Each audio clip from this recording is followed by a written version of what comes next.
First ever factory outlet Mukunda jewellery KPHB Kothapet Khammam Somajiguda Hanamkonda. నమస్తే రమగారు. నమస్తే జయ. రమగారు, శ్యామల నవరాత్రులు మనం దేవీ నవరాత్రులతో పాటుగా కొంతమందికే తెలుసు అనుకుంటా నేను శ్యామల నవరాత్రులు కదండి.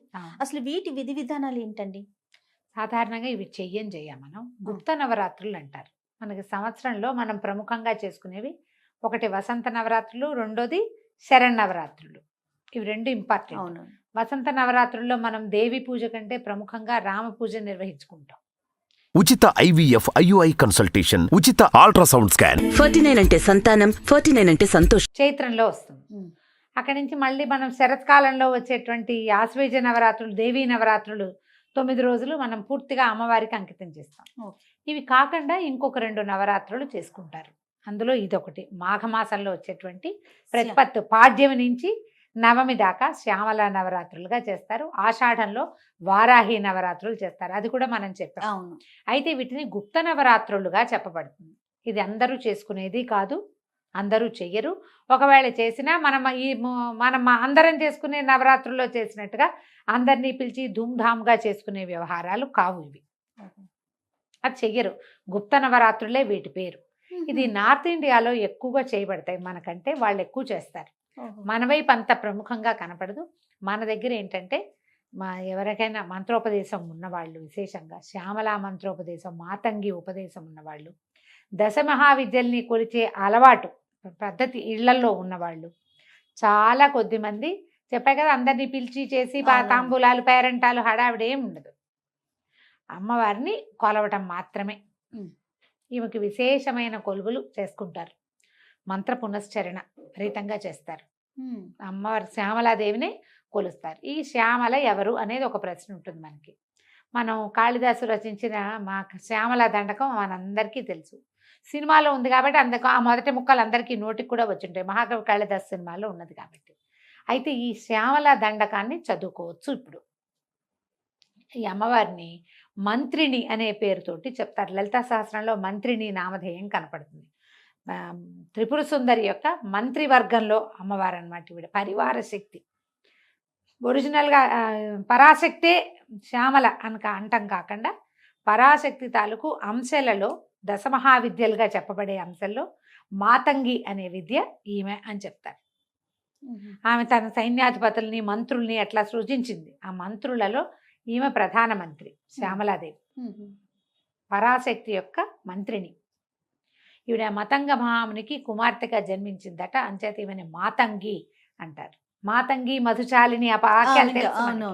అమ్మవారి ఈమె మాతంగి.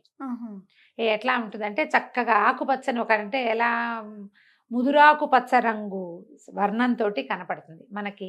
శ్యామల స్వరూపం అనగానే ఎర్రని వస్త్రము ఆకుపచ్చగా కనపడుతుంది. అంటే నలుపులోకి చేరికగా ఉన్న ముదురాకుపచ్చ రంగు వర్ణ ఛాయ, వీణ వాయిస్తూ ప్రత్యేకమైన స్వరూపంలో ఇట్లా ఉజ్వలంగా ఉన్న ముఖము ఎంత బాగుంటుందో అసలు ఆ పిక్చర్ ఊహిస్తేనే బాగుంటుంది.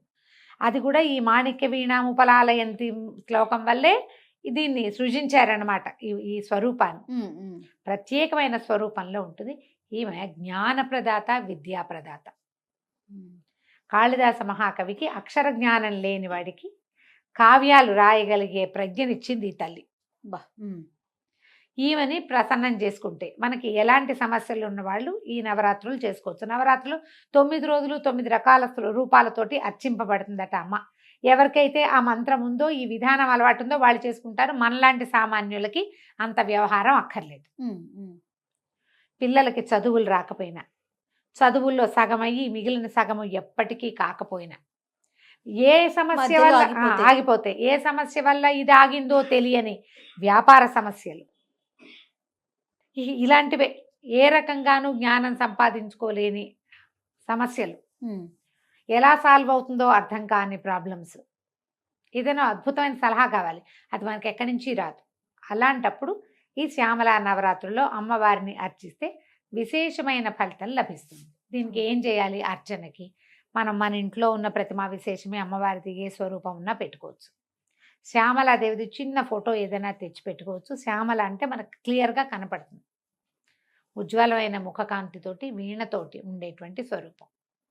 ఒక రకంగా సరస్వతి స్వరూపం అని కూడా మనం చెప్పచ్చు. ఒక రకంగా సరస్వతి శాంతమూర్తిగా కనపడుతుంది. శ్యామలది డిఫరెంట్గా ఉంటుంది స్వరూపం. కానీ ఆవిడ జ్ఞానప్రదాతే, ఈవిడ జ్ఞానప్రదాతే. ఈ 9 రోజులు మనం అట్లా చేసుకోవచ్చు. ఒక పటం తెచ్చిపెట్టుకోవటం. శ్యామలకి మనకి అష్టోత్తరాలు అవి దొరుకుతాయి, ఓకే, కనపడుతున్నాయి. తర్వాత అదని చదువుకోవటం. రాజశ్యామల, రాజమాతంగి, ఈ పేర్లు వింటున్నాం. ఇప్పుడు ఇది వరకు లేవు జయ. ఇప్పుడు బాగా రాజశ్యామల హోమాలు అవి బాగా విశేషంగా వింటున్నామండి. అవును. ఎక్కడా పని అవ్వదు, పిల్లల చదువులు పని అయిపోతుంది. అలాంటప్పుడు ఈ రాజశ్యామల హోమం చేసుకోవచ్చట. రోజు మీరు చక్కగా శ్యామలా దండకం చదువుకోండి. ఓకే. ఈమెకి ముదురు ఆకుపచ్చ రంగు ఇష్టం. ఆకుపచ్చని వస్త్రం ధరించండి. ఒకరోజు చేసుకుంటాం, ఒక్కరోజే చేస్తాం. పోని నవమి నాడు చేసుకోండి, అష్టమి నాడు చేసుకోండి. 9 రోజుల్లో ఒక రోజైనా చేసుకోవచ్చు. 9 రోజులు మీరు శ్యామలా దండకం చదువుకుంటే అధికం ఫలం. ఆకుపచ్చని పండు నివేదన పెడితే మంచిది. ఓహో. జామకాయలు, నారింజకాయలు, ఇప్పుడు కమలాలు కూడా ఆకుపచ్చ రంగులో వస్తాయి. రేగుపళ్ళు, ఆకుపచ్చటి రేగుపళ్ళు వస్తాయి. అలాంటివి నివేదన చేస్తే చాలా మంచిది, మంచి విశేషమైన ఫలితం లభిస్తుంది. నారింజలు చాలా ప్రీతి అని చెప్తారు. నార్త్ ఇండియాలో నారింజకాయలు వెతుక్కుంటారట ఈ రోజుకి. ఈ 10 రోజుల్లో వాళ్ళు ఏం చేస్తారంటే చండీ పారాయణ చేసే అలవాటు కొన్ని చోట్ల కనపడుతుంది మనకి. చండీ పారాయణం అంటే చండీ దుర్గా సప్తశతి అని చెప్తాం కదా, చండీ, అది పారాయణ చేయటం, చదువుకుంటూ వెళ్ళటం. అది ఎట్లా అంటే అసలు ఆపకుండా చదువుతారు. ఓ 3 గంటలు నేను చదువుతా, నాకు అవుతుండగా ఇంకోళ్ళు వచ్చి కూర్చుంటారు. ఆ తర్వాత 3 గంటలు వాళ్ళు చదువుతారు. అఖండ చండీ పారాయణం చేస్తారు. 9 రోజులు క్షణం గ్యాప్ లేకుండా చండీ అలా పునరావృతంగా చదువుతూనే ఉంటారు. ఎన్నిసార్లు కుదిరితే అన్నిసార్లు. మనం అఖండ చండీ పారాయణాలు అవి మన వల్ల కాదు. దుర్గా సప్తశతి దగ్గర పెట్టుకుని ఈ 9 రోజుల్లో పూర్తి చేసుకోండి. 700 శ్లోకాలు ఉంటాయి. మీ వల్ల అయితే చేయగలిగితే చేయండి అని చెప్తున్నాను. ఓకే. దీన్ని 10 సార్లు చేస్తా, 8 సార్లు చేస్తా, 16 చేస్తాను, రోజంతా చేస్తూ ఉంటాను, లాంటి విపరీత నియమాలు పెట్టుకోపోకండి. మన సమయానుకూలంగా చేయండి. ఓకే. ఇది శ్యామలా దండకం అద్భుతమైన ఫలితాన్ని ఇస్తుంది. అది నోరు తిరగదు. నిదానంగా చదువుకోవాలి. అసలు ఎన్ని పెద్ద పదాలు కలిపిన సమాసమో, అది ఇంత పెద్ద సమాసం. 3 లైన్లు రాస్తే కానీ సమాసం పూర్తవుతుంది. అది ఎక్కడ ఆపాలో తెలీదు, ఏ పదాన్ని ఎలా విరవాలో తెలీదు. మీ వల్ల అంత కాకపోతే ఇంకా సులువు చెప్తాను. ఒక్కడి మాణిక్య వీణాముపలాలయంతి మదాలసాం మంజుల వాగ్విలాసాం మాహేంద్ర నీలజ్యుతి కోమలాంగి మాతంగ కన్యా మనసా స్మరామి. చిన్న శ్లోకం. ఇదేనా? దీన్ని నెంబర్ ఆఫ్ టైమ్స్ చదువుకోండి. ఇది బాగుంది. అమ్మవారి యొక్క స్తుతిని, ప్రార్థనా శ్లోకాన్ని మీరు 11, 21, 40, 108 ఈ అంకెల్లో ఏది కుదిరితే అది పెట్టుకోండి. ఓకే. మాల పెట్టుకుని మాలతోటి 108 సార్లు చేసినా కూడా మీకు మంచిదే. ఆమెను స్మరించాలి. మామూలు మీ రోజువారీ పూజ దీపారాధన చేసుకోండి.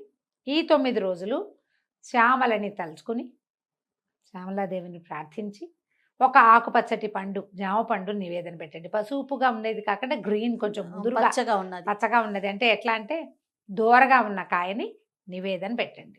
ఓకే. పిల్లలకి ప్రసాదంగా ఒక పండు పెట్టండి. ఈ మాణిక్య వీణాముపలాలయంతేమో చిన్నపిల్లలకు కూడా వస్తుంది. 5 ఏళ్ళు వస్తే చాలా చక్కగా వచ్చేస్తుంది. పిల్లలతోటి కూడా చెప్పించండి. 3 టైమ్స్, 5 టైమ్స్, 11 టైమ్స్ చెప్పించండి. ఏమైనా అలాంటి సమస్యలు ఉంటే తీరుతాయి. ఇది చేయగలిగితేనే, అత్యవసరంగా ఇది చేయవలసిందే అన్న నియమం లేదు. మీకు తీరని సమస్యలు, ఎక్కడా సమాధాన పడలేని ప్రాబ్లమ్స్లో కనుక మీరు ఇరుక్కుని ఉంటే మీకు ఈ అమ్మ ఏదైనా ఒక సమాధానాన్ని ఇస్తుంది. శ్రద్ధతోటి కనుక చేస్తే. విశేషంగా చేయాలంటే ఎవరన్నా పురోహితుని పెట్టుకుని అర్చనా కాలాదులు జరిపించుకోవచ్చు. మనం అట్లా చెయ్యం, మన వైపు ఆ విధానమే లేదు. నేను చెప్పిన విధానంగా చేసుకోండి. తప్పకుండా అవకాశాన్ని బట్టి చేయటమే. తప్పకుండా. నమస్తే. నమస్తే.